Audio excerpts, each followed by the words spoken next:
एक बार एक साधु देश में यात्रा के लिए पैदल निकले हुए थे। एक बार रात हो जाने पर वह एक गांव में आनंद नाम के एक व्यक्ति के घर पर रुके।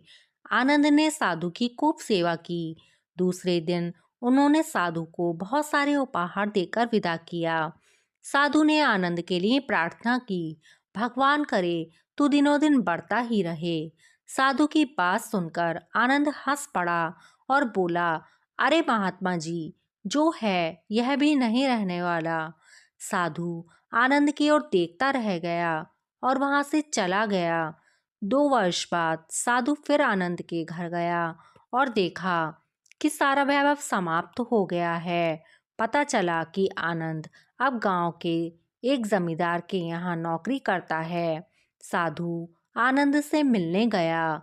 आनंद ने अभाव में भी साधु का स्वागत किया। झोपड़ी में फटी चटाई पर बिठाया, खाने के लिए सूखी रोटी दी। दूसरे दिन जाते समय साधु की आंखों में आंसू थे। साधु कहने लगा, हे भगवान, ये तूने क्या किया?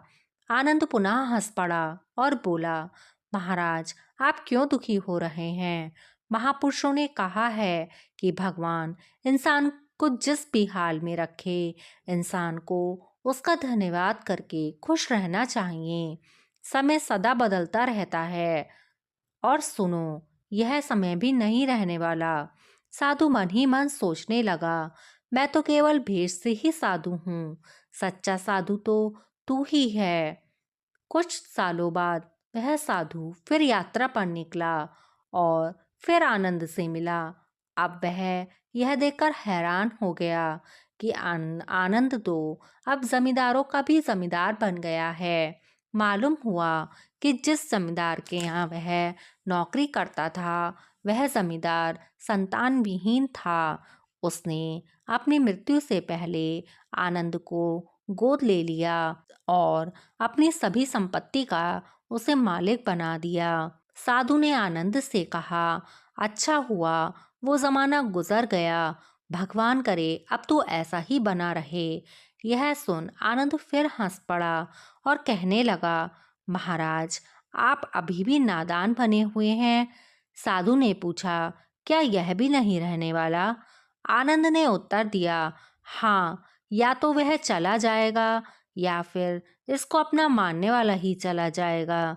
कुछ भी रहने वाला नहीं है, और अगर कुछ शाश्वत है तो वह है परमात्मा और उस परमात्मा का अंश आत्मा। आनंद की बात को साधु ने गौर से सुना और चला गया। साधु कई साल बाद फिर लौटा तो उसने देखा कि आनंद का महल तो है, लेकिन कबूतर उसमें गुटर गू कर रहे हैं। आनंद का देहांत हो गया है। बेटियां अपने घर चली गई हैं। बूढ़ी पत्नी कोने में पड़ी है। साधु बोला, अरे इंसान, तू किस बात का अभिमान करता है? क्यों इतराता है? यहाँ कुछ भी टिकने वाला नहीं है। दुख या सुख कुछ भी सदा नहीं रहता।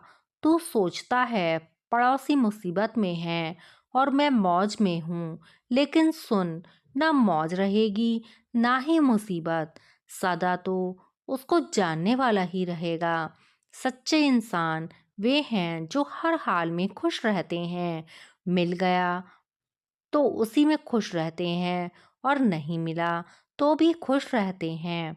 साधु कहने लगा, धन है आनंद तेरा सत्संग और धन है तुम्हारे सद्गुरु। मैं तो झूठा साधु हूँ, असली फकीरी तो तेरी जिंदगी है। अब मैं तेरी तस्वीर देखना चाहता हूँ, कुछ फूल चढ़ाकर दुआ मांग लूं। साधु दूसरे कमरे में जाता है तो देखता है आनंद ने अपनी तस्वीर पर लिखा रखा है, आखिर में यह भी नहीं रहेगा।